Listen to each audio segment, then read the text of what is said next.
Hi, everybody, and welcome to the RHAP B&B for episode 11 of Survivor 45. My name is Mike Bloom. I have returned from New Orleans in one piece. Thanks to everybody who ended up going out to the event, speaking with me, and being in attendance for a devastating yet really fascinating episode of Survivor to watch. Even though we were in the Big Easy, the vote was anything but, and we are here to break it down with a stellar group of panelists, as stellar as the Milky Way above us. Liana, Boraas, what do you think about the most? Oh my gosh. Look, I was sick last week. I've been sick this entire week. I'm still under the weather.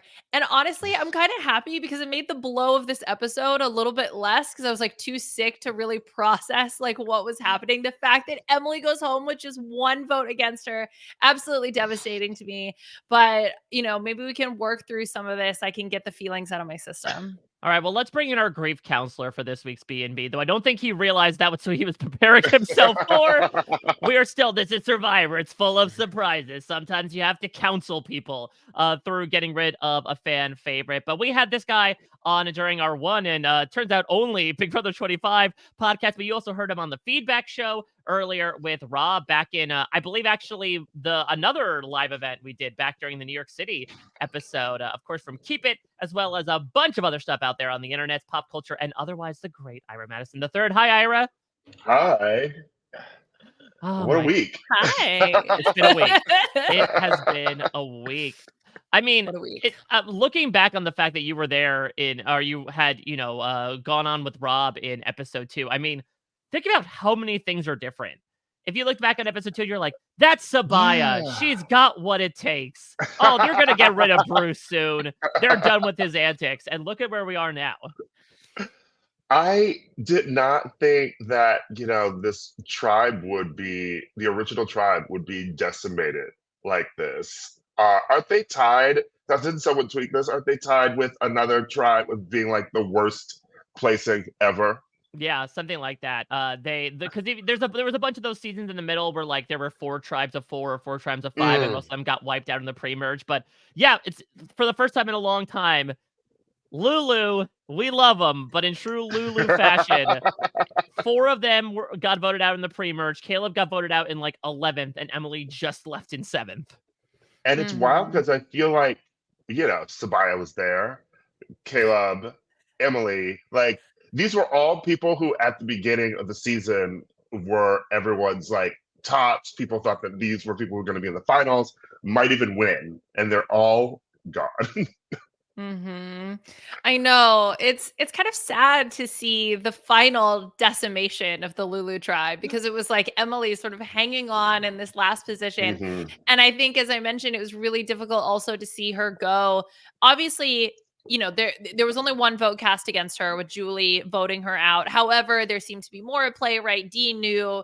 Austin, we can sort of talk about whether or not he was kind of on board with this plan Hmm. and all of that. So, yes, it's sad to see her go, and it's sad to see her go really at the hands of still of a minority as the result of the idol play. Because I think even without that, I think she still would have been okay. My Yeah, girl. Hmm. yeah, but like, isn't it fun though that she was this lone independent kind of free agent and she gets voted out with 1 vote? Or even the fact that, listen, in another world, if someone doesn't miss their vapes, she wouldn't have gotten past 1 vote in particular. I She would know, have gotten right? like 5 votes and wouldn't even be talking to us this week, let alone back in September. So as Emily, I think, kind of put it to me, after she survived that Hannah quit, she basically knew she was playing with house money. And granted, she was trying to put in the work to like obviously better her position, play to the best of her ability. But I think like from an emotional perspective, she's like, listen, I should not be alive right now. And so she's kind of like yes man style, trying to do everything she can and make the most of the time that she's been really overdrawn with. Mm. Yeah, I mean, it's so hard to like look at it and then not try and go back and be like, what were the dominoes that led to this? I mean, this particular episode, I place all of the blame on Austin Yes. Yes, completely. I mean, Austin is it and Agree. Austin all and his dick. This is the Drag reason why him. Emily got voted out. Drag him. Austin because he went along with Drew's asinine plan, which I don't like. Drew's in this every week. Drew is in his sort. It's funny that he called Jake the mobster because every week Drew is trying to accomplish some weird scheme, either because he seems bored or he's like, I just want to shake things up and become the leader of the Reba Four. But him coming up with this plan and then telling Austin, we knew Drew was going to come up with something like this, but Austin agreeing to do it in the first place to get rid of like a number like that with Julie, and then going to D in the first place and telling her everything was the second one because you knew she was going to be upset, which also tells you that you shouldn't have agreed to do it in the first place. So as soon as he went and told D, that plan was over, and he basically had to do whatever D and Julie decided to do. Otherwise, his placing with them is over. So he basically just signed Emily's death warrant, even though he tried to save Emily and get Julie out. Which is so interesting, though, because I think the big talking point over the past few days, and obviously it's a little biased in the fact that, with no offense to Austin, I would say that Emily probably has a more higher approval rating from the fan base's perspective. But obviously the big question was like, should Julie have voted Austin, as she threw out, as she once said to D's face? I personally don't think so, but that would have been even like the icing on top of that poo-poo cake, as you were talking about, Ira, of like, he did all this and it got himself voted out in the process. He flushed his own idol to get voted out with another one. I never thought that she was going to vote Austin because after the events played out with D finding out and then D going to Julie, Julie's a smarter player. Julie knows that D told her that because she wanted to get her two main people back on her side and on the same page. So Julie, unlike Austin, who was fine pissing off D, was like, if I vote out Austin, then D's going to be mad at me. It's better to just get rid of Emily like we were planning to. But now Julie knows that she can't trust Austin and she can't trust Drew. Yeah. And I mean, the additional reason I think to get rid of Emily, if you're Julie in that spot, is like Emily says it as much, like, we've been going after each other, right? So you have somebody who's like actively targeting you instead of Austin, who, yes, you weaken D. And even D in this episode said was Austin's my number one to Julie's face, which I was like, girl, no, I love it. Stay inside. I mean, let me say, I know we put like the apple cart before the horse here, but I really enjoyed this episode. I think it was incredibly different from the previous 10 we've gotten. I think this has very much been to me like a vibe season above a strategy season. I think mainly because we're kind of walking in here every week being like, how did the Rebas get one over on these people? Like, why was everyone else screwing up except for the Rebas? This episode was so complicated because now we see, okay, they accomplished their first goal. They're in the majority now. But I think this was such an interesting use of the 90 minutes because I feel like the other 90 minutes we've used to fit in like these character scenes, these goofier moments. And we certainly got that a bit in this episode with that just incredible Katora backstory. But on top of that, we got so many interesting, basically one-on-one relationships, I would say, and how like the Reba chain moves. I think Rob said it really well, where it's like a spectrum where you have Drew to Austin to D to Julie. And to watch that plan get communicated down the line and then like stopped up and then it get communicated back up the line, it was a narrative that I think we needed. You know, I'm glad we had it at this point rather than not at all, because I think it finally explained a lot to me as to, okay, who do they want to go to the end with? Who do they think is a threat? Yeah, I think to a certain extent, I mean, I think we had kind of seen the D and Julie and the D and Julie and the Austin and Drew pairing. So I think we had kind of already known that. And then they had been building the Austin D relationship. So I think that it was nice to have it spelled out in this episode. But I think we kind of, at least I had a picture of that going into it. For me, it's more how these outside players fit within the context of the Rebas and how they envision going to the end. So I think, to your point, Mike, I think we did get that for Drew right, where he's clearly wanting to get rid of Julie. He then, to me, that means he values these other three, randos, if you will, over the other members of the Rebus, which is good.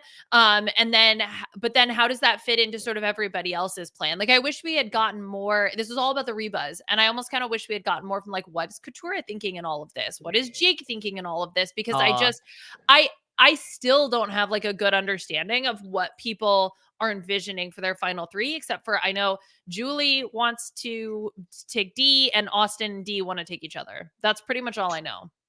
Yeah, I mean, it's interesting, Ira, that Jake's coming through ready to shed his leaves from being a tree to being a supporting player. But I think when it came to the outcome of this episode, he was still the tree.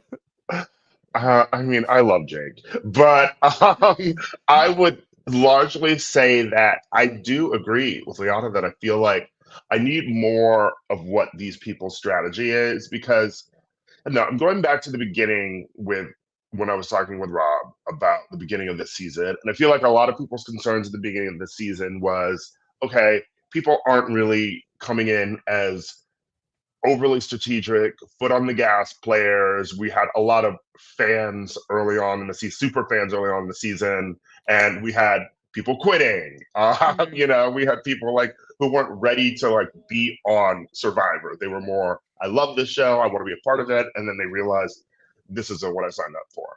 Mhm. But now we've gotten to the end of the season, and it weirdly still feels a bit like that in play, if only because I'm thinking of people who have gone out in the game. If you talk about Austin and it being his fault mostly this week, I would also put some of the blame on Emily because last week, when she made this big sort of play of tricking and getting rid of Bruce, right? Now we keep seeing the Reba 4 surviving and basically getting to the majority to be able to decide how this game is going. I do not see, yes, Bruce is annoying, but I do not see why everyone else who wasn't a part of the Reba 4 was continuing to pick each other off and leaving this contingent of 4 people from an original tribe to Mhm. determine the game. Also, if yes, Bruce is annoying, but also if you get the sentiment that Bruce is annoying, I feel like previous seasons, a smart player would take Bruce to the end, or at least close to the end, because if no one on the jury likes him, then they're not going to give him the money over you. I Yeah, just feel like it was short sighted. it's tough because there are only so many Boston Robs that can exist in the world, and, like, to bring that vote with you, especially in a final 3 scenario, you need at least a couple people that are also in on that, and it seemed like, from Yeah. what I could figure out, like, nobody was if Emily did wanna pursue that, I do not know who else is biting from the other Bellows. I think at that point, it was just way too far gone, but I could definitely see that, and I think as well, these were people in the Rebas who were not perhaps the biggest personalities, and I feel like we're starting to finally get to know them. I mean, watching like Julie over the past couple weeks, to your point, is kind of like a brand new character of Julie, the number one threat, who was just on one this episode, and I absolutely loved it. And then maybe that's also indicative by like the D and Austin romance, right? And maybe it was that there really wasn't anything in the beginning of the season, so we didn't get anything about it. But I Mhm. feel like Liana, compared to all the Matt and Franny we got front loaded in season Mhm. 44, this feels a bit different by comparison. Okay, did I make this up in my brain? Did Jeff at the beginning of the season like tease that we were going to get a showmance?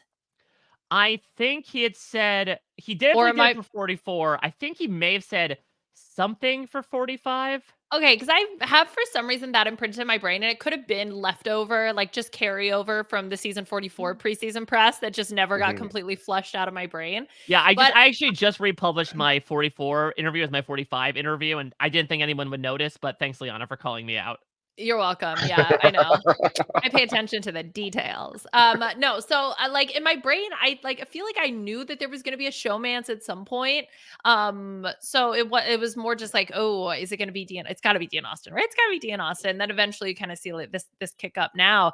But I think to kind of go back to like the way the style of game that people are playing does feel what Ira described to me. Like it does sort of feel like the way that they're there and they're playing Survivor, but because we're not at least seeing like a ton of this is who I want to work with. This is who I want to go to the end with. This is what I want to do. This is it's not, at least not very linearly laid out for us as the audience to understand their line of thinking. So to us, it doesn't make sense. It's like, well, why are you keeping the Rebas? Why are you keeping the Rebas? Why are you keeping the Rebas? But what is there? Like, what is Katura's plan? Like, please, can someone No please tell idea. me, like, No what idea. Her mission's I have no accomplished. She got idea. rid of Bruce. That's it. Vibes. Vibes, lawyers, vibes. Like, I genuinely That's it. She don't hated know. Bruce. And it was funny to watch, and it was a great through line, but also Bruce was never really turning into a threat until he was winning all of those Mhm. Mhm. you until he was winning all of the immunities. But Yeah. even then, it felt like the editing wasn't positioning him as sort of okay, he's constantly winning, and now we have to wait for the one chance, to get rid of him. Because he wasn't giving like an Ozzy or Tyson where it's we're never going to be able to get rid of this person because they're going to keep winning everything. There were plenty of people who seemed like they could outpace him in the immunities. Do you think Bruce would have been able to spell that word this week, or do you think he'd pull an Austin and just do, butt dialing the puzzle? Well, did he have it spelled correctly on the one side? It was Yeah, just the issue with so, the other side, right? There's Okay. there's a trick to that, yeah, because I'll talk about it in a couple months. I will say that I did have a chance to perhaps Oh. look at this puzzle from a very particular angle, but yeah, the blocks are configured in a very specific way where the word was what resourcefulness. So there's multiple E's, there's multiple Mm. S's, but if you make them in a certain way where it like is one letter on one side and another on another side, it can only be a very specific one-way configuration. So it reads that way on both sides. And Austin, it's very clear this episode was all about Austin thinking with one head rather than the other, and I think that was indicative of the fact that, like, he was just sitting there staring at this puzzle being like, "I think I spelled something wrong," not realizing he spelled an entire word wrong on the backside. Yeah. I get that though. And like especially when he was like, "Yeah, you were saying stuff, Jeff, but like it just was not like it was not going in." That looked really hard to hold up the arch. When Drew was trying to do that, I was like, that's actually the real challenge here. Because if Lanky Blanky is struggling with it because he's got those like long arms, you should be able to do this. That looked hard. But anyway, So- Yeah, that that's looked neither a here nor there. difficult challenge. Yeah.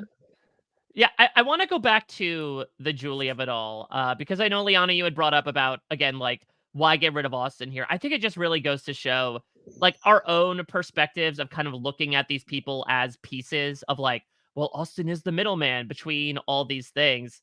But just the more I thought about it, the more I feel like Julie, like, made the right decision in this moment. For me, at least, my perspective on Julie is that I think she is dead in the water. Mm. Everyone in this game thinks she's a threat. They think she's the number one threat. She was gonna get voted out if she didn't play this idol. I think she has to win out. I think the person she has in her corner is D, but like, I don't know if even D wants to go to the end with her. That's another missing piece, Liana, that I think you and Ira were talking about. And so if I'm Mhm. Julie and I'm like, look, it's gonna be an uphill battle for me no matter what, would I rather take out a pretty darn big threat right now in Emily, who just came back to camp, got on the damn camp loudspeaker and said, hear ye, I got Bruce not to play his idol single-handedly?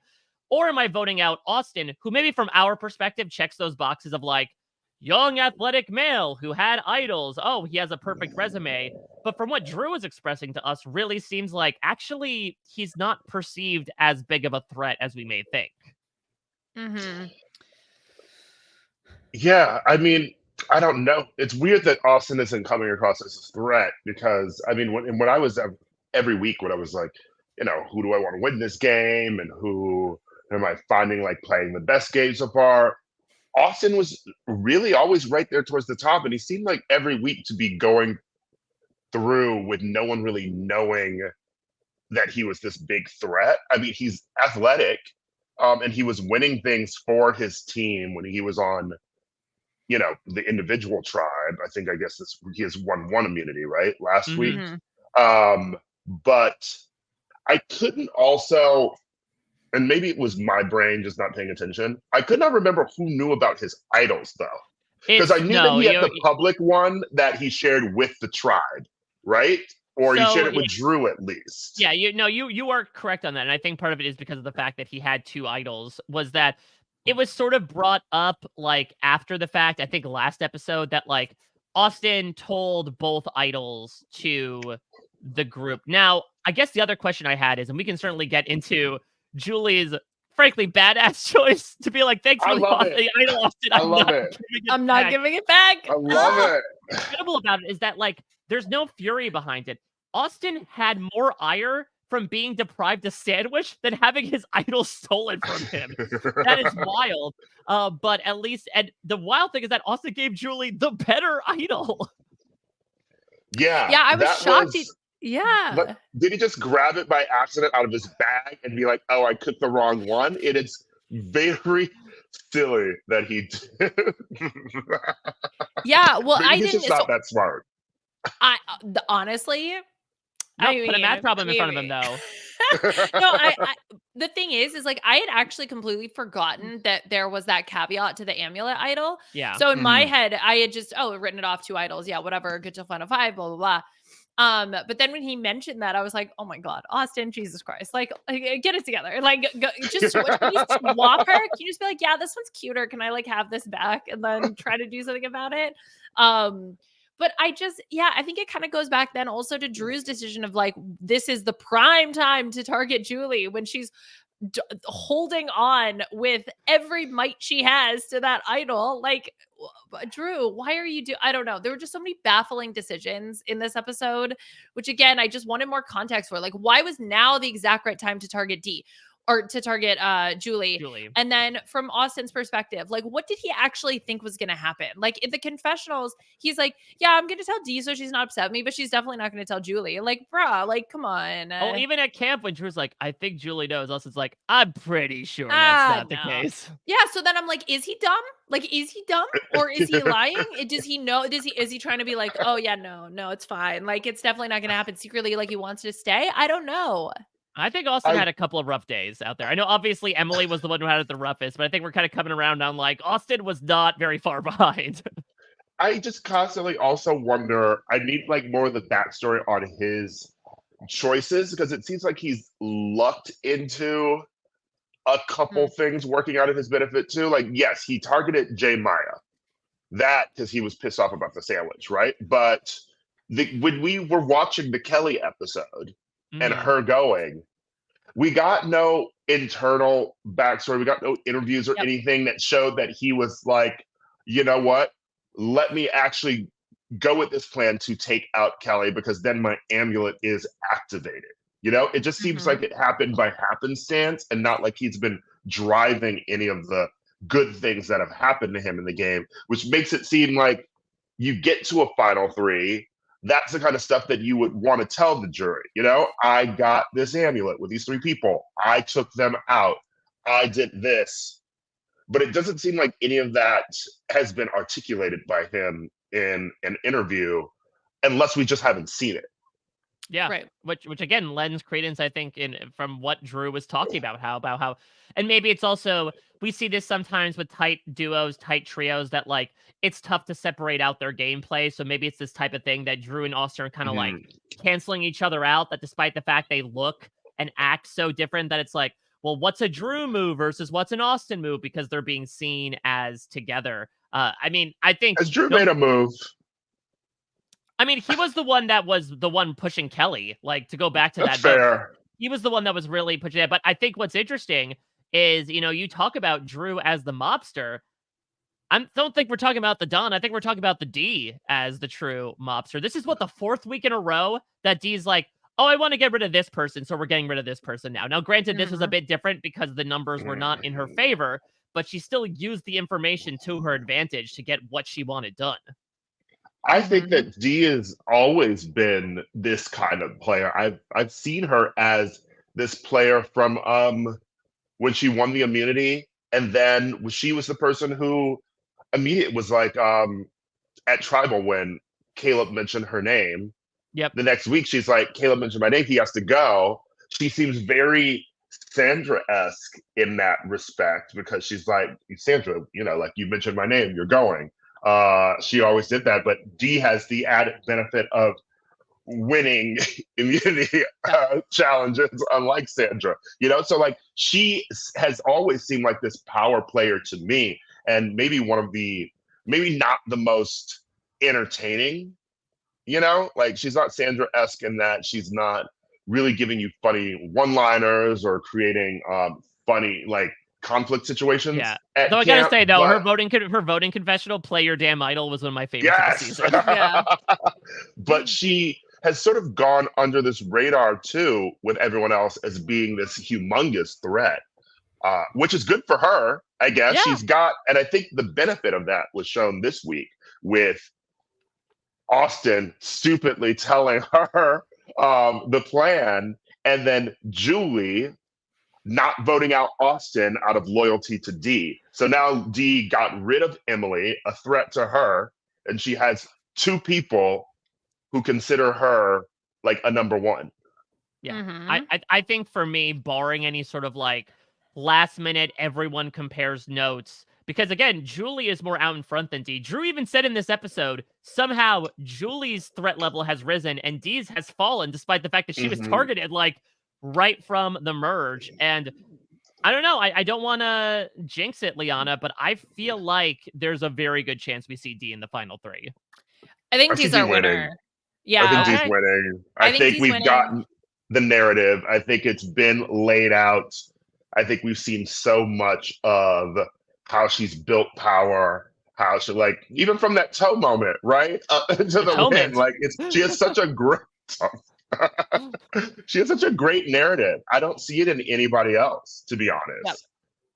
Yeah, I 100% agree with that. I think outside of like a super strong premiere, which she didn't necessarily have in terms of visibility, but it was still good. It wasn't like the top, but it was still good. I think like to Ira's point about like Dee has almost consistently been in power. Like even when they weren't going to tribal, it still felt like she was the one in charge. When like getting the boys to tell them about the idol, like Dee was central to that. It was really Dee, and the boys were like on the periphery of like her narrative, her story, her power. And it has been that thing where every time she's seemingly said a name, it's like, no, I need this person to go. That person ultimately ends up going home. And I think that is consistent throughout the majority of the season. I think that especially now looking at her position going into the final six, I think she's really, really well positioned. She's got her two number ones intact, which is awesome. Austin technically does have an idol. So they have an idol at their, or an amulet, I guess, which is good for this one more vote. So that can still be another tool that they can use. So then I'm like, okay, so then what are you missing, right? Like, is there a way for this other group to coalesce against you? But it's still only three, because it would be Drew, Jake, and Katurah, which like Jake and Katurah I haven't necessarily seen like, I'm spearheading this, I'm leading this, I'm taking charge, I'm doing this, I mean, unless it's we Jake hear throwing it himself under the bus. we hear it every week. We just don't necessarily see it. Poor This Jake. Yeah, but week- I've never seen that manifest. this So is like, the where's the week for power? me. Show me your power. Yeah. 'Cause I don't see it. This week too, where Katura's confessional was, and this week I'm putting my foot on the gas. I've been, laying in wait to get here. I was like, I don't know about that. Listen, sometimes people put their foot on the gas and they're not driving Lamborghinis. Sometimes they're driving like Volkswagen Bugs they got from their cousin. And that's maybe the way Katurah was driving this week. I only see a path forward because as much as I love Jake and Katurah, they're just sort of cannon fodder at the moment, just like supporting characters. And I feel like the only way we go forward with one of them shaking things up is one of them has to win an immunity. And I mean, Jake has been close to winning immunities earlier on. Yeah. He dipped out in these last couple ones, but like the earlier endurance ones, he was doing pretty well on those. And I also think that Julie had the regular idol, right? Yes. So is that back in play? I would not. I mean, listen, never underestimate Survivor, especially last season, throwing a shit ton of idols in the game when they want to. I would imagine not. Though I don't know. Marianne, I think, played her idol at Andrea's idol at like 10, and like it immediately went back into the game. So it might be too late, but I would not be completely surprised if they hid an idol, because it could still be used for 2 more rounds. Yeah, up till 5. So I feel like if Mhm. one pops up there, if I'm Jake, especially Jake more so than Katura, if I'm Jake, as soon as Julie uses that idol, I'm back on that beach looking for it. Yeah. Actually, I have a question that I've never Please. known about Survivor. And I feel like you probably know from interviewing people. Whenever someone leaves camp and everyone else is like they're looking for an idol, right? Mm-hmm. Mm-hmm. How do people know when someone's looking for an idol versus they're just being interviewed for a confessional? Because like, There or is there a schedule where someone is like, we're going to be interviewing them now, so they know that they're with the producers and they're not necessarily hunting for an idol? There is. I'm glad you asked this question because people might not know. There is a secret phrase that Survivor contestants use when talking with each other about going to confessional. They say they're going on a walk, and that refers Uh-huh. to when the producers pull them aside for confessionals. They'll sometimes refer to Okay. it in interviews as well because they don't want the fourth wall to like completely shatter. And so, Hmm. listen, they could be lying. Unlike Big Brother, you are able to use production as a strategy in Survivor. But at the same time, usually when that piece of particular phrasing is used, that's when the players are outright saying, like, okay, I'm going to do this. Usually when they're looking for idols, they're also provide the excuse of, I'm looking for firewood, or even I Mm. have to go to That's the fair. bathroom. Good to Yeah. know. I would just say I'm going for a walk all the time. I'm so popular. I'm just They telling you love that what I me. think. Yeah. Amber loves me. which is which would be harder than which is it is that's a way to use it as a strategy, I guess, on Survivor. But on the reverse side of the Big Brother thing, I guess since the game isn't playing out on television for the audience to watch, I guess you can't really tell if someone's a popular character on the show when Mm. they're playing out Survivor because Oh, you're yeah. not seeing audience reactions. I guess more people Yep. would be interviewed after they do like a big move at Tribal the Yeah. night before or I something. don't know. Yeah, maybe there'll be certain things like I'm sure people were like, yeah, I'm sure people like Caleb after he played that shot in the dark and negated all the Yeah. votes against him. Yeah. But I don't know. I wonder. Yeah, I think Emily was certainly surprised by the way she was perceived by the audience in more ways than one. Who knows? Mm. Maybe in her own mind, she thought, like, okay, sweet mom Julie, the oldest woman in the game, idols out me with a single vote. I could be the enemy and she could be the hero in this narrative. Yeah. Honestly, though, like Julie's the hero of the story, right? In that context, Mhm. like Emily's the big baddie. And I think that that's always what's so tough is like you can never really predict how your story is going to be told as well because that's also part of the situation. It's like whatever narrative the story editors choose to go with, right? And part of that also depends on who wins. So, if D does end up winning, there's a reason why we saw her being in control for so much of the game because they wanted to show that, look, this woman had agency. This is what justified her win in the end. When we see Jake shuffling around being a goofball, it's like setting him up to be, potentially this like goofball to be perceived that way right at the end. So we're also being told the story about the way that the jurors potentially are going to perceive the players. So like we're seeing it from that narrative as well. So that also like again, when I talk about Katura being like, girl, what are you doing? She has her way that she's viewing it, which maybe makes sense in her brain. I just want to see that because I don't see that because that's not the narrative that I'm being told. One step at a time. Look, we finally got her off the Bruce train this episode, and we finally got some like backstory about her, which, like, Yeah. again, Oh my God. good God. Yeah. What? I mean, it is one of the most like emotionally affecting backstories I've ever heard on the show. And I am so grateful for her presence in so many ways, not only with obviously like coming out of this traumatizing situation and realizing so much about who you are as a person and you're standing in the world and being like, I'm going to rise above it and fight for people like me. But then also the fact that she's representing as well. I can only imagine so many people who are brought into those cults, who are brought into those situations often from a young age and do not get out for a Mhm. number of reasons. And the fact that she did and is able to speak to that is just, it's an incredible level of representation to me that feels different in the ways that representation might feel like as a term. Also Mm. wild that you survived the cult, then do all this, and you go on to become this, civil rights attorney. But also, you have a dream to be on Survivor. It's so funny to me.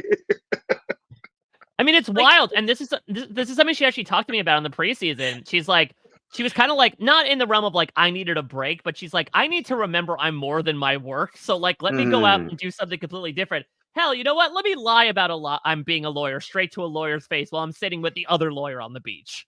Mhm. Oh my, well, Going if to what we. Oh no, go ahead.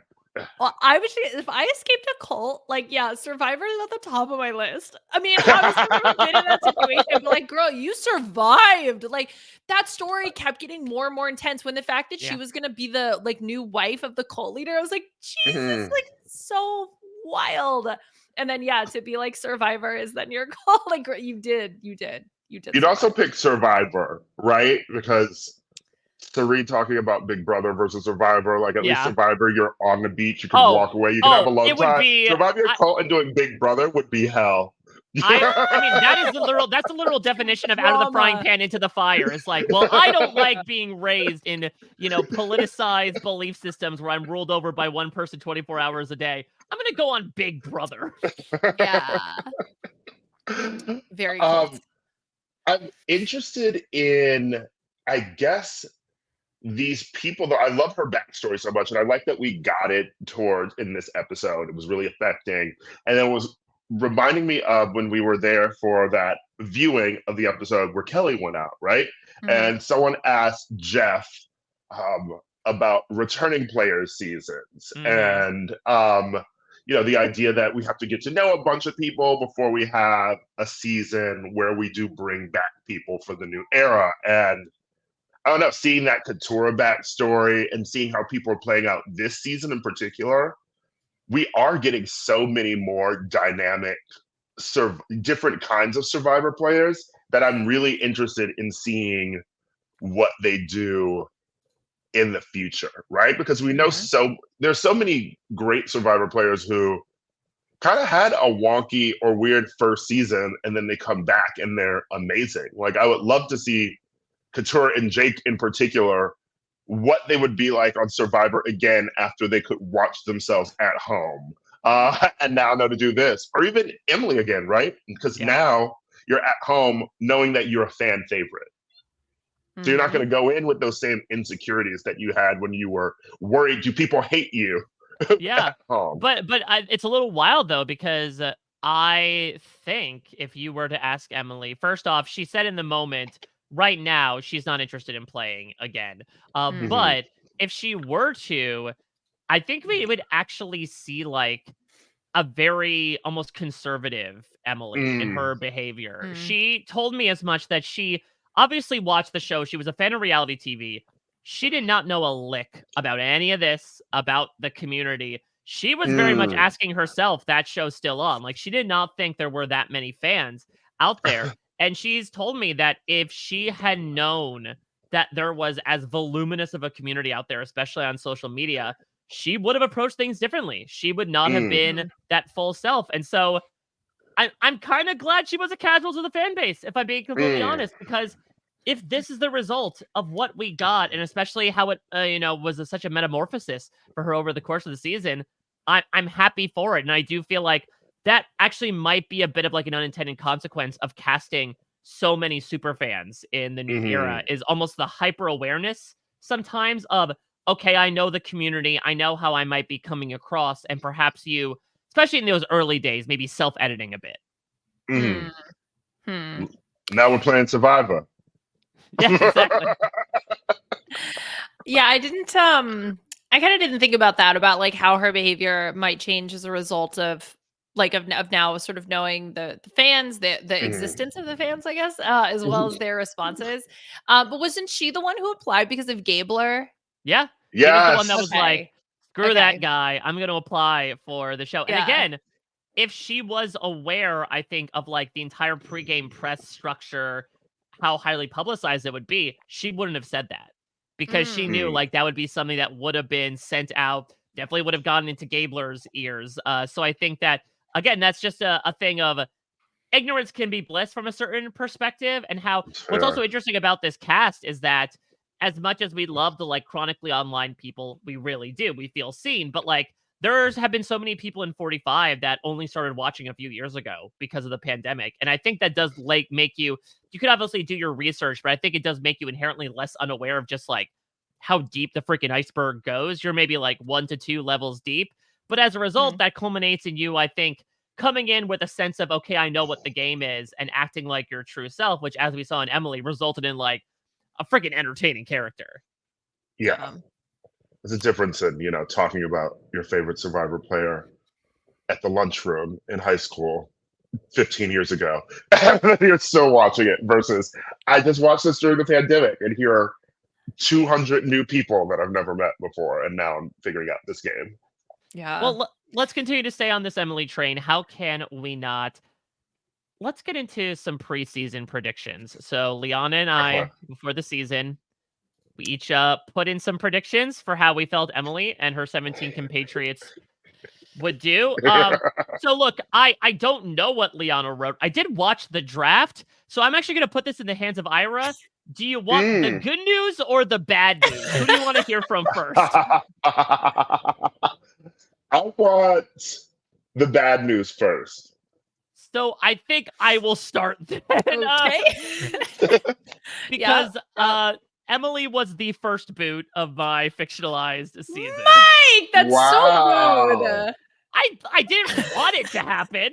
I mean, and she almost was, so like I get it, but still, that's so rude. Again, if someone didn't like crave the jewel, I think that Emily would have been the jewel of preseason Ponderosa. So I said Emily was going pre-jury. I said, true to her, quote, own sense of right or wrong, she'll immediately pop out during day one when she criticizes any choices made about the shelter, evoking her cast clone DNA. She'll get in an argument with the Tony in her tribe in Caleb. She banks upon luckily ending up on a tribe with everyone she picked out preseason, making bonds with Brandon, Hannah, and Sabaya. Unfortunately, when she blows up Sean's blind side by failing to lie to him properly, it serves as the last straw for Lulu. She becomes the first boot of the season and later returns to captain a season alongside fellow iconic first boots, Reem and Zach Wurtenberger. Realize I didn't put Reem's last name in, so it makes it seem like they're together, like Reem Wurtenberger and her husband, Zach. I ship it. Her closest ally was Brandon, and her enemy was Caleb. Wow. Oh, yeah. I was off the markets, putting it mildly. Oh, man. Wait, who was the first boot again? It's been so long. That was Hannah. Oh, it was Hannah with the quitting. Yeah, Yes. with the Yes. Okay. Well, you were kind of close with Emily, though. I think Hannah honestly, ruined that. like if one butterfly in Fiji flapped its wings a little bit differently, I would have been completely on the money. Like, there's an alternative universe where like that is real, right? And like I think you hit, because the issue was like, oh, she can't lie, so it makes sense that like she would ruin the blind side because she can't lie, and then that gets her voted out. So like which I again think that there's a lot. Yeah, and it shows that metamorphosis. She lied straight to Bruce's face and caused him to not play the idol in the most obvious move of the season. Yeah. Ugh. Okay, well, I'm going to swing the pendulum now completely back in the opposite direction. I didn't have her as my winner, but I did have her making the finale. Okay. So I said, okay, Emily, I am preemptively sad writing this prediction, and I hope it doesn't come true, but here we are. Emily has a rough start on Lulu, going to tribal after tribal after tribal, but creates a close bond with Caleb as they are the only two Lulus making merge. Wow. I know. I felt really good about those two as a bond. Throughout the merge, especially after losing Caleb, Emily is able to ping pong between alliances, sneaking through in the background, creating subtle but strong bonds. However, these bonds make her a threat to win jury votes, so she is put up against fire-making expert D, who is tasked with sending her to jury. She lost to D in fire making, and we are all sad about that. Wow. And So then she was the fallen angel of the season. Yes. I wrote that her ally was Caleb, and her enemy was one flamey boy. But she's a girl. Fire. No, but like that's the enemy, the fire, the flamey boy. Like who would win in a fight, this or one flamey boy? Like Emily or one flamey boy? It's one fine, flamey but... boy. I'm like, oh, Sean already left. Sean?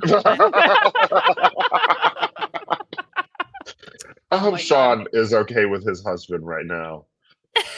They're great. They were, I I have it on good authority. They're doing great. They're having a fun time. No regrets for them. Okay. Well, also to confirm though, he did not go home to his husband though, right? He went to Ponderosa. Yeah, it was more so that he said that it was basically two separate thoughts of him being like, "No, I've had everything I wanted to with the game," and also like, I'll see my husband and I'm happy with him. It wasn't all right, gotta fly home right now. Because yeah, that's a fundamental misunderstanding. Maybe I'll go back on my words of Yeah. like, maybe people should know a little bit of like how Ponderosa works because you don't immediately get on the plane back home. Yeah. Well, Yeah. that was actually my first time. I mean, you know, having watched Survivor for 45 seasons, I guess I'd never really dove into what Ponderosa was. I just assumed that's where the jury members went. But I didn't know Mhm. that they kept people there pre-jury. So when I found that out after the Sean thing, I was like, oh, Oh, funny. that's how that works. Yeah. Yeah. Okay. Yeah, Well, Liana obviously wins. very different predictions. Yeah. I mean, come on. You manifested it, I think. Thank you, Ugh. Liana, for being the one to allow Emily to excel as much as she did to make it all the way to 7th place. I And Caleb know. as an ally, And you Caleb know? as an Caleb was ally an instead of ally. an enemy. That's Yeah. the thing, like, Puya and I drafted the two of them. We were like, they're gonna work together. This is gonna be amazing. They're gonna like go to the end together. That was our pipe dream. Unfortunately, that was a little bit shattered, I but don't know. I it was mean, still halfway through, wonderful to see them. I mean, right before that Murgatory episode, I think if you had said that was an outcome, people probably would have believed it as like the most legitimate thing. I mean, people were like, Yeah. "Oh, the Rebas are a good group," but no one was like, Ugh. from a narrative perspective, "Oh yeah, it's going to be them until the end." Even I like I feel know. the Bello stuff with like Kelly and Katora and Kendra and even Jake was like stronger than the Reba stuff. So again, just goes to show what a strange season it's been that it feels like the narrative has like truly kind of been handed over now. And I feel like Emily leaving is perhaps the last indicator of like that chapter. And now we move Uh-huh. into perhaps a new one for the last couple of episodes here. Mm-hmm. Yeah, definitely. I mean, now it's like, yeah, the Reba 4 did it. And they're Yeah. starting to fracture, but not yet. Not yet. So will they? Well, And And listen, how's if that they gonna if, go? if a bunch of them had their way, it would have fractured. Julie did it against their wishes. They did not fracture because of her. I know, right? Keeping I the mean, family together. not that I don't want my Boston King to go very far, but when he's out, I really do need to know what was going on at that Kelly tribal. By the way, where wasn't that the one where he turned around in his chair Oh and no, that was stared at Kendra. That was everybody? Kendra. Oh, that was Yeah. Kendra. Okay, it was Kendra. Yeah, I need to But know. yeah, I know. No, it makes a lot. It makes a lot of sense the way he vocalized it this episode. Which I Yeah. will say, like, I do agree that I think D is from a story and a positional perspective the first in line. I would actually put like it's a considerable mark behind, but like I would not be completely mystified by a Jake win. I know we've been talking the past couple of weeks of like he's a goat, no one will respect him, but I got a bit of like hiding in plain sight vibes from his confessional Mhm. this episode of like you're Mm. not really doing anything, but you're showing intentionality, and maybe that will mean something. But either way, Wow. He's now this whole consistently been at the top of my like who I want to win rankings Yeah. each week. Mostly because I feel like aside of who's left too, aside from D, I mean, I'm sure people have actually taken like the numbers of everyone's confessionals and stuff. Someone does it every week, but I feel like he has almost the most screen time of people left in the season right now. Even if there's, him not winning or accomplishing anything, there is this very big narrative every week of like him being despondent in the game, and then that speech with Katura where she was like, you know helping him get through something. And then even Bruce, right? When he was like, you hit your survivor wall and now you got to get past it. There's also, aside from D, a strong narrative of Jake as this sort of guy who's been floundering and trying to make things work. And then there could be a moment at the end where he does make it work. Because if you are the person who, say the Reba 4 fractures, or say, anything like that happens, all you need is a Jake immunity win to take out someone in the Reba 4 and Mhm. get him to the finals. Like if he wins like an immunity right before we get to the finals, then like he has sort of a narrative for himself to tell the jury. And I also think that most of the jury, I think, likes Jake. Yeah.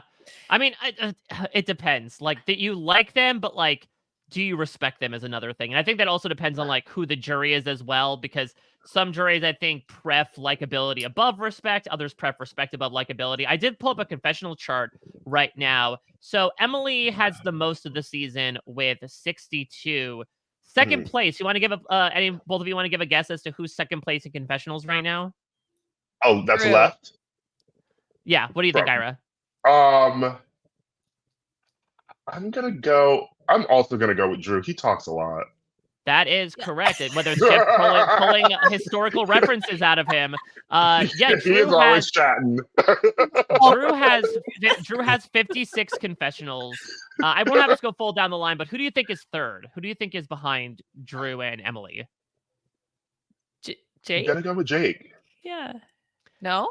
Katora It's all those Bruce confessionals? has 53 confessionals. She did have 9 in this last episode, so I think that also helped bump it up. Then behind her, it's a big slot down.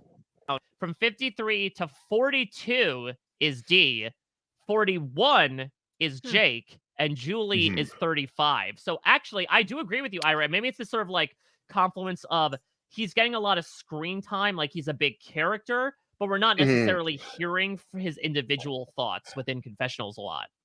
His screen time for me too, like Jake's character has usually come out with his conversations with other people, and he has big narratives at Tribal.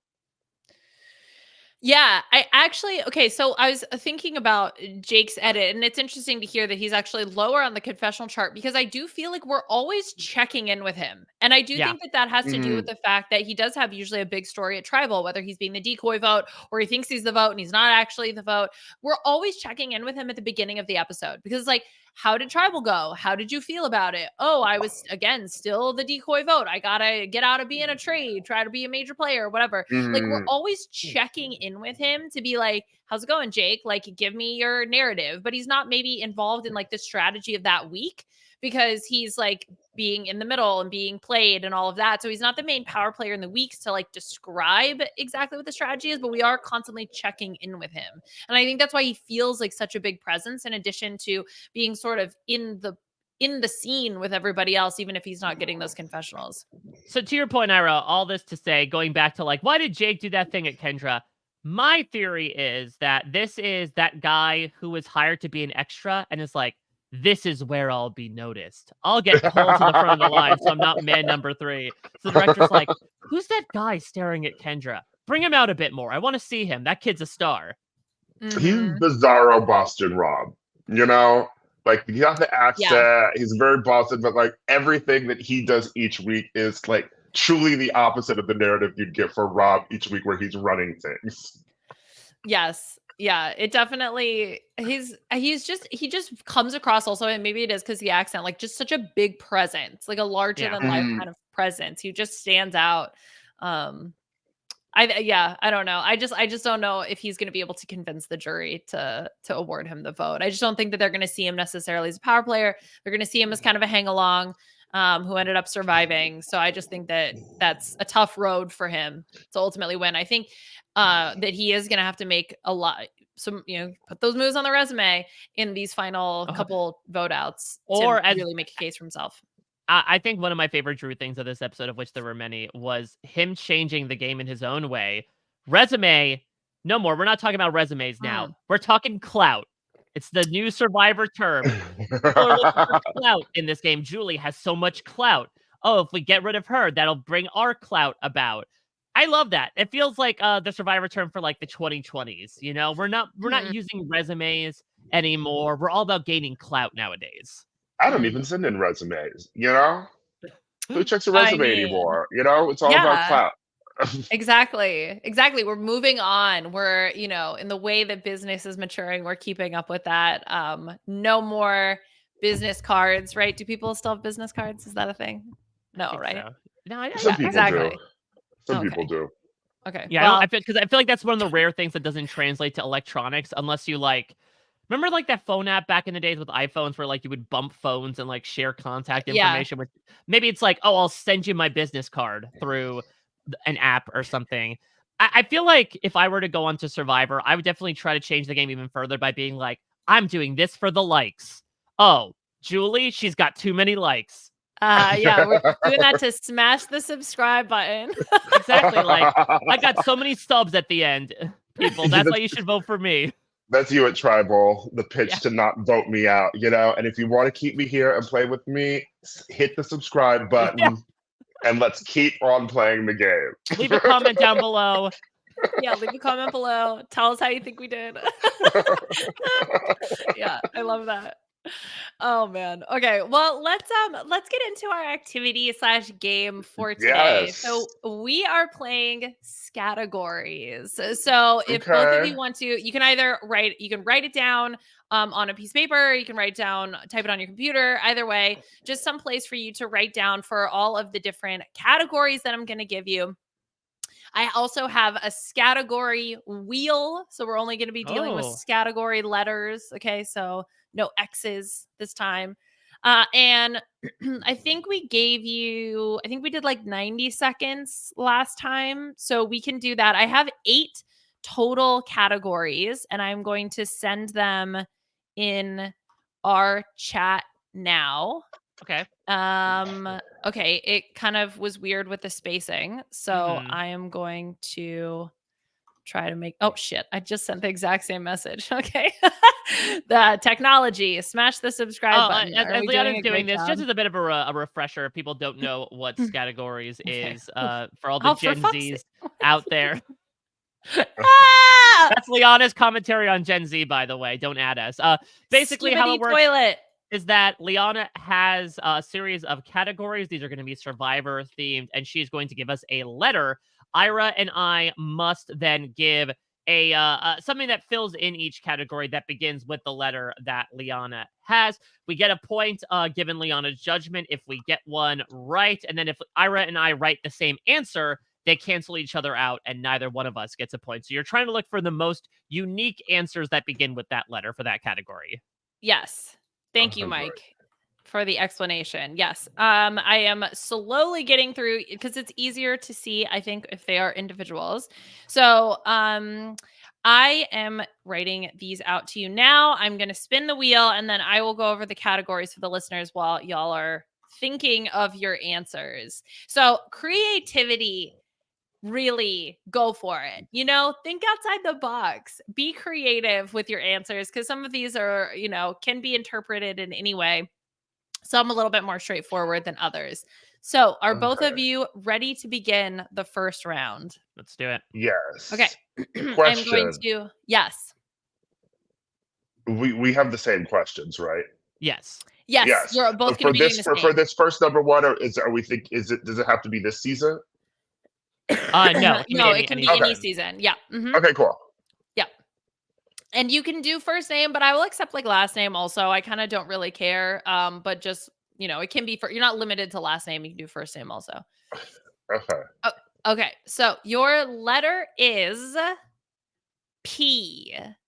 P. Okay. Your letter is P. I'm going to start the timer now. I will give you 90 seconds to fill out each of these categories. If you need more time, we can add 30 more seconds. Now, for the listeners at home, these are the categories that our intrepid panelists are filling out right now. 1, name a Survivor player. 2, name an item you would find at camp. 3, a reason medical would check on you. 4, a profession of a former Survivor player. 5, a item you would win at a reward. Could be individual, could be team reward, either way. 6, a reason you would get voted out first. 7, an advantage. And 8, something Jeff would say. So that can either be something he would say to you, something he would say during a challenge, one of his catchphrases. If this was S, you could go sorry for you. His favorite, obviously sanctuary, good things happen. All of those things would be included. So there are 20 seconds remaining for our oh my God, what? 2 competitors. I can give you 30 more seconds. Yes. Thank you. Okay. So we've added 30 seconds. We have 40 seconds left. Oh no. Okay. on the Well, table. that's not a good And answer. Okay.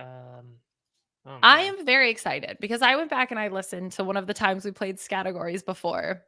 We had a reason medical would check on you, and one of the answers was malaria. And I think that that's great. So I'm all here for the creativity. Of course, a tarp, Liana's classic answer for things you find at camp.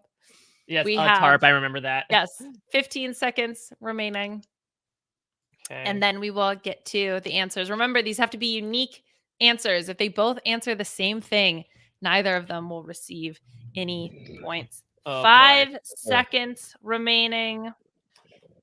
And that is it. Okay. Time is up. Okay, so we'll go back and forth. We'll get your answers. Mike, let's start with you. Name a Survivor player. That begins with the letter P. Correct. Oh, imagine if I wrote all these out and it was the wrong letter. I would be furious. But luckily, I not only went with P, I went with PG. Okay, PG. Ira, who did you say? Henna. Okay, yes. So Yeah. both acceptable answers. You both get points. Oh my God, wait, Now- they're all P, aren't they? Yes. What did you do for the other ones? I'm just thinking about things. Some of them are P. Some of them are P. I've ruined the whole game. Okay, well, we'll do another round. Okay. Oh, I see. And you actually wrote all your answers here that I can I see. did- What were you even thinking with some of it? Oh my God. I thought I had to type them all to you too. I'm a mess. I love it. I love it. This Okay, is the place I to be a love that mess. though. Okay, so all right, maybe this will be our practice round. Okay, P for Okay. practice, right? P There we for go. practice. Okay, so let's go through. Let's see what the rest of you said. Then we'll play for all the marbles in the next round. Okay, great. All right, so yeah, so Ira said Penner that he typed out. Item at camp. Ira said you said pillow, right? Nice. Yes. Also a P answer. Okay, so we're still okay. So far, so good. Mike, what did you say for item at camp? I said paddle, like for a raft or a boat. Okay, yeah, I would accept that. I think we've seen those at camp. Okay, now let's talk about a reason medical would check on you. Mike, what was your P related answer? Pooping too much. Pooping too much. Okay, or pooping too little. I think I would have accepted either. The opposite of Bruce. Too much poop. Ira, what was your P answer? Fell in fire. The PH fell. That's what I like to think of it as, like a silent P at the beginning of fell. PH. Oh, yeah. Okay, so Ira would not get any points for that because it doesn't start with P. It's practice, so we're okay with that. For a former survivor or a profession of a former player, Ira, who what did you say? Barista. Yep, barista. Also Barista. Barista. Mike. Phil's coffee barista. There we go. I wrote professional volleyball player. Mm. Okay, yeah, professional is a good cheat answer. I like Yeah. that. Okay, reward item, Mike. Pringles. Yes, Pringles. Nachos. Nachos, yeah. I also did the family. nachos, yeah. Reason you would get voted out first, Ira. Snoring. Snoring. Yes, snoring. True story. I mean, I would actually get voted out for that, I'm sure. you're like, this is real. This is based in fact. Mike. Please, Jeff Probst with my mouth. Ah! You gave Jeff Probst head and then you got voted out? Yeah, because it like broke the rules. I think you would even move. Not even voted out. Okay. Yeah, no, I think he staged tribal council to get you voted out. Oh my God. I got the point, yeah. though, right? Did you go to the sanctuary where good things happen? Yeah, exactly. Yeah. Go to the sanctuary where you blow me. Ew. Okay. Also didn't start with a P. All right. 7. Advantage. Mike? I wrote puffer jacket. Yeah. Not a like literal advantage, but like it's an advantage in the game if you're cold. Okay, yeah, I'm not going to accept that, but it doesn't matter. It's practice anyway. Ira, an I advantage. wrote hourglass twist. Yeah, also again, still starts with a P. So good here. Finally, something Jeff would say to you, I put Ira. still struggling with the ropes. Which is, I think, something Jeff would say to you. Yeah. Doesn't really start with a P, but okay. And Mike. Poles need to be long enough and strong enough. Oh God, was this after you blew him? No, it was during. Oh, okay, gotcha. All right. Okay. I'm ready Great. for a real round. Yes, we're gonna start a real round now. Let me Okay. spin one more time. So the categories are not And going I'll to write change. them down this time instead of sending them all to you. I mean, as long as you have your list, you can write them down. You can send them either way, but just make sure that all of your answers start with the letter C. Okay, so the same categories all start with the letter C. You can start now. I'll give you 2 minutes on the board. Starting now. Go ahead, write down your answers. So again, the categories are Survivor player, item at camp, a reason medical would check on you, profession of a former Survivor player, reward item, reason you get voted out first, an advantage, and something Jeff would say to you, or a catchphrase. I would accept either. The letter is C, so all of the answers will start with C. If they're repeat answers, then no points for our contestants. Same round, right? Same question. What do you mean? Same. Yes. Yeah. So the same 8. Yep. Same 8 categories. These all need to start with the letter C. Okay. Okay. All right. So we're good. We're going. You have 1:15 remaining on your timer. Block me out as I continue to fill air. You may deafen me so that you don't hear my blabbing in the background. I have another thought about this episode. Okay. What? No, fill out your thing. Ira, stay focused. I'm not trying to distract you. Don't worry. Yes, I'm not trying to distract you. I'm monologuing. I'm monologuing that I think it's really, it's interesting that Emily was the one who was rock chosen for the advantage, didn't play, and then got voted out with 1 vote, which obviously you can look back and you can say like, well, obviously she should have played, right? Because her vote didn't mean anything and she could have benefited from safety. But the fact that 2 teams tried to do the savvy task, couldn't solve it, and the fact that your vote means so much, I don't think that inherently Emily made the wrong decision doing this. It looks like the wrong decision, obviously, because she goes in the same episode. You have 15 seconds remaining on your timer. It looks like the wrong decision, but I don't necessarily think that she made the wrong decision. I think that especially at Final 7, your vote is so critical. It's so important. And I think that she made the right call. So I'm going to support her in that. All right. Your timer is up. Okay. All right. So we are now ready to go through all your answers that all start with C, right? Yeah. Okay. Cool. All right. Yes. Okay, Mike, let's go back to you and start with you. So Survivor player, C. Charlie. He of Survivor Gabon fame. Sure. Okay. Ira? Coach. Okay, perfect. So you both get a point. You're both on the board. An item at camp. Ira, what did you say? Coat. A coat. Ooh. Okay, yes. Yes. Can I have your coat? I had a canteen. A canteen. Okay. Yes. I accept that answer. Okay, Mike, a reason medical would check on you. COVID. I mean, yeah. Right?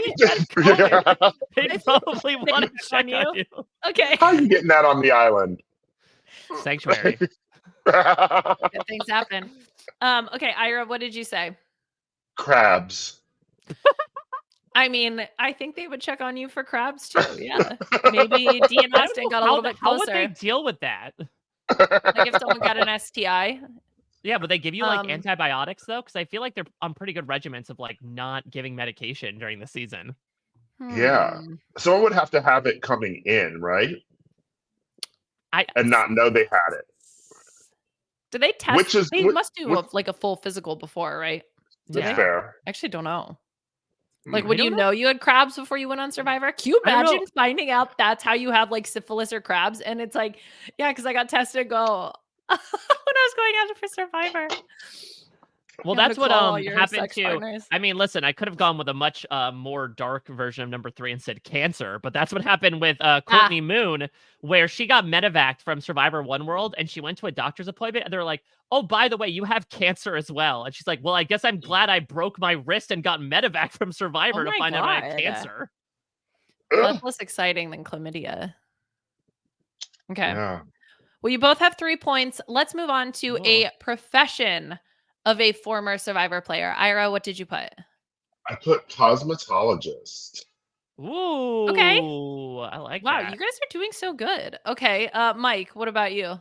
Criminal defense attorney, Okay, yeah, which I believe Katora is. yes. Or no, sorry, Are she's a civil rights attorney. yeah, but I'm sure we've had that, right? You have a right to be a criminal. Yes, exactly. I Yeah. actually thought of it. I only built this That's out because I started with criminal, and I'm like, should I stop there for the lulls, for the like likes? criminal. Yeah, I'm just like, I mean, is a criminal a job? Do we have former criminals on the show? Oh yeah, I mean, Venus went to jail. Yeah, Oh, that's in The fair. Sims, Free. the criminal Yeah. is a career path, so I think Mhm. that counts. Hmm. Okay, reward item. Mike, what did you put? Cheese sandwich. A cheese sandwich. Okay, Ira, what about you? Cold Coronas. Oh, Okay, I like that Double answer C. better. I will give you both points because I do believe you could have gotten cheese sandwiches, but They literally were offered earlier this season. Maybe on Were Survivor they? Australia. Yeah, exactly. A Yeah. toasty. Yeah, exactly. Okay, a reason you would get voted out first. Ira, what did you put? Cheated in the immunity challenge. Cheated on my Oh! spouse when Jeff Probst blew me at the sanctuary. Oh.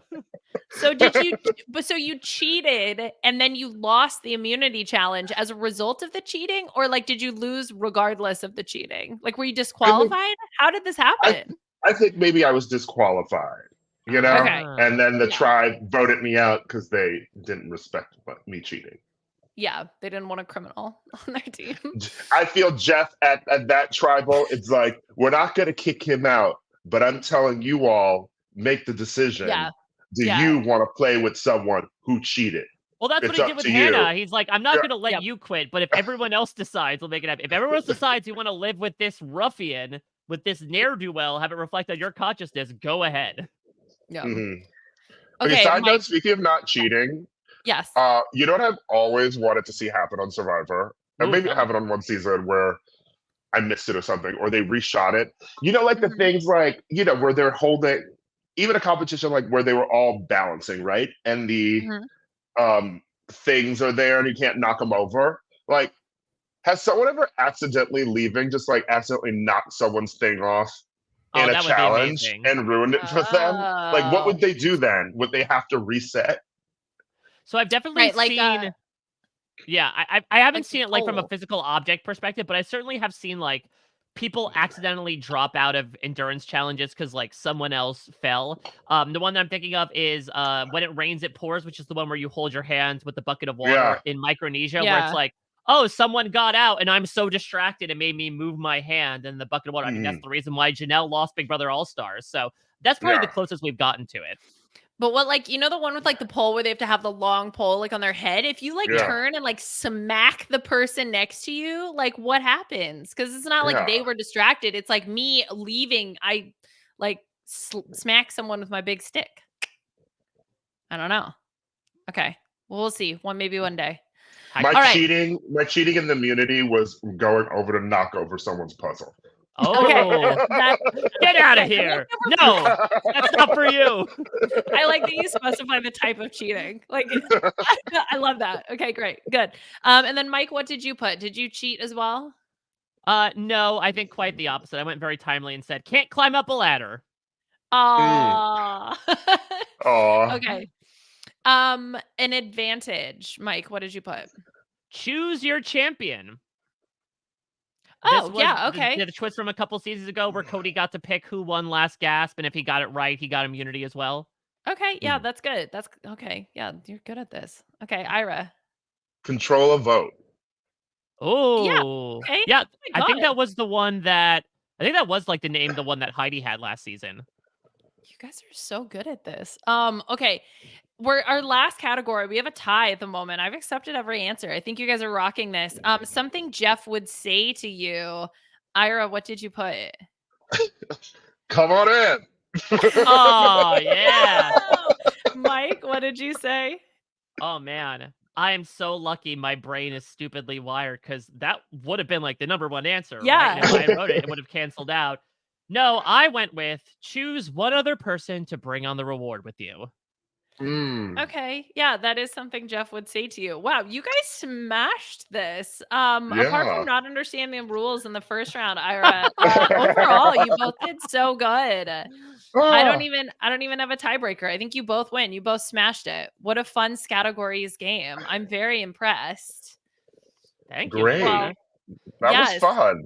Yeah, you guys both came up with a lot of creative answers. It's Hmm. definitely better than all the other showings we've done as categories. It's been a Yeah, mess. might have been our best. But again, yeah, once we got the trade, this was like Emily, right? Starting off, it was a Yeah. little rough. We're like, oh, it has to be the letters for all of them, and then we flew after that. So you always got Yeah. to take those first steps. Truly soaring.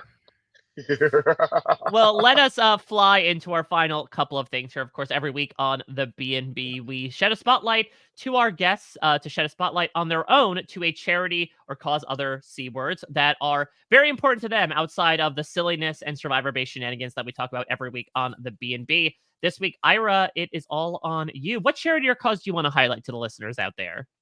I mean, I'm just donating money each week to savethechildren.org. So that's what I'm gonna highlight. Yeah, makes a lot of Perfect. Yeah. sense. Very good cause. And in honor of Mama herself and Mom Julie. Makes sense. She'd want to save Mhm. the children. I think she wants to vote out the children. Julie's She's gonna idol out the anti-saving the children. children. That's the She hates wild. her kids this week. That's it's wild though, because I feel like last week and this week they're like, Everyone loves Julie, everyone loves their mom," and it's like, yeah, but have you seen every other older mother who has gone to the end? Like they've almost never won. I When are know. mothers the threat now on Survivor? Yeah, New era. it was very weird to hear that. Also, it's funny to see her shift into this high focus when I truly felt like when I was ranking, when I would always rank my players each week of who I wanted to win, I'd always have Julie at the bottom because she was always, I mean, she almost was winning immunities before. She was always integral with D in other things, but you see, like, she has the least confessionals, right? Like, Yeah. she just seemed to be not the focus of the game whatsoever. Like, the show was Mhm. just not focusing on Julie as a person. So, but Exactly. now they Her are. narrative was like D's number 2, right? Yeah. Like that was all as far as I knew about her, that was as much. So then to have her like come up as this big threat definitely feels like out of nowhere, seemingly, which is Drew again did it. 90 minutes. Well, now Give us more of Julie being a threat. no, she's Drew gone made her from a threat and gave yeah, her Drew made her more a threat. airtime. she's gone A from D's king. number 2 to D making everyone number 2 in their pants as she played that idol. But we'll see what happens next week. We are at this final 6, and again, while we might think that the Rebas are just going to run the table now, they only have a couple of steps before they get to that rarefied air of the final 4. This week may have confirmed they probably all don't want to get to the final 4 together. So I still think, despite how you might look at the voting chart and be like, okay, sad that Emily's gone, understandably so, I still think there's a lot of intrigue left, especially since, granted, there are a lot of questions still to be answered, but like certainly some of them I think were answered in this episode. And we'll see if this Deaston thing continues to like also catch fire. I love that. I love when like genuine emotion got in the way of this vote and seeing these people caught between Mhm. things. That's some Mhm. juicy drama. Ira, is there anything else you want to bring up about this episode or your thoughts on Survivor so far? Yeah. They're no Tika 3, because I Mm. feel like they used to fight, but they were a real family. Like at the end, it would always be like, sometimes they didn't even know if they could trust each other going into tribal. But then at the end, Carson, Caroline, Yam Jam, they voted with each other, and Mhm. they got to that end together. Um, I do not foresee that for Reba. I think it fractures this week. Yeah, Truly. I Reba was never the underdog, really, seemingly, No. right? Like at least No. that group of four, and I think that definitely puts them in a different mindset of like, well, they were always the one in charge, so they never had that kind of like bonding, like we have to stay together because that's all we have that the Tika 3 did. Mhm. I think which makes it a little bit different, but yeah, we'll see. I'm really, really curious to see how these final episodes go. I think How Dee's many our do we winner, have but with left? the Gabler, We have you never two. know. So we have one more Oh, regular episode before the Yep. finale. So Yep. okay. Great. Yes. So you never know. Look, we could get another Gabler situation. I'm not ruling it out, although I think it's deep. You never know, and that's what makes it fun. Yeah. So, Ira, you have a lot going on out there outside of your always great weekly Survivor rankings, based on who you want to see win. So, anything you want to plug in particular for the listeners out there? Yeah, just subscribe to my Substack, iramadison.substack.com. I write about pop culture every week. I'm probably due for a Survivor post soon. So, Amazing. Get that clout. Yes. All right. smash subscribe. Yes, likes. All right, Liana, what do you have going on? Yeah, just like struggling through. We've not recorded for Masked Singer yet. I'm supposed to be on 90 Day. We haven't sorted that out either. So, you know what? Look, it's a little bit of a mess right now at the end of the year, but we'll be getting out the content. Lego Masters, Masked Singer, and I'm gonna be on 90 Day at some point. All of that's coming. Just bear with us as we struggle through our illnesses. Well, of course, you can follow me at a Mike Bloom type. If you hadn't already, check out my interview with Emily. I really, really enjoyed it. Not only is she, again, a great character in her own right, but it's always really fun getting people's reactions to the point that Ira made before of like, yeah, how does it feel to be a fan favorite when you didn't even know necessarily what that meant several months ago? And of course, she gave a lot of insights as to why she did what she did in this episode, namely why nobody decided like, hey, in case Julie played an idol or hella shot in the dark, we should probably throw a vote onto anybody but Julie. She said some light onto that, whether she regrets the Bruce decision last round, etc. Again, really great interview there. Also did my interview and podcast for The Amazing Race, which had its penultimate episode. And then over on Post Show Recaps, I'm talking Fargo, talking Battlestar Galactica. But next week, we are, as we talked about, heading into the end game of Survivor 45. Of course, I will be doing my usual feedback show with Rob, but I'll be pulling some double duty here. I'll be back on the B&B because how could I resist the return of the legendary power couple of RHAP? Jenny Autumn and Phil T are coming back. I just saw them in New Orleans. We had a very fun time. So as long as they make it back up to the Great White North, we should have them on next week to break down the penultimate episode. Oh, I forgot to plug one more thing. I'm actually going to be on the Survivor UK recap podcast this week. Okay. And Gus, Ira, I know you've been watching Survivor UK. Have you been liking it? You know, it's a show. Oh my God, the The pause. pause. You know what reason to be medevac? Pregnancy due to pause. I actually just realized I have not watched last week's episode, so I need to Oh. do that. But You gotta, like, honestly, Yeah. like I But- think you'll that pause will get a little bit shorter once you watch Okay. last week's episode. each week it's been me saying I'm enjoying it more. Yeah. But my friends who I've mentioned them before on the podcast, the friends who watch Survivor, who I got to watch Australian Survivor, and I got to watch Big Brother this season because it's 3. They bailed on Survivor UK after like episode 4. Yeah. It is very rudimentary gameplay, voting out all the women. I think the last one I saw was when they were like, "We're not misogynistic, we promise." Yeah. So I'm gonna catch up, but also because I've been liking King George's, Yeah. recaps. So also I need to read his book. Well, So yeah. Well, unfortunately, you got me this week, and I will serve as some sort of Okay, I'll worthy catch up. substitute I haven't watched the episodes yet, but again, not to talk too much about last week's, but considering what happened there, I'm sure we have nothing but good stuff to talk about, as will be the case next week when Liana and I talk with Jenny and Phil about the penultimate episode of Survivor 45.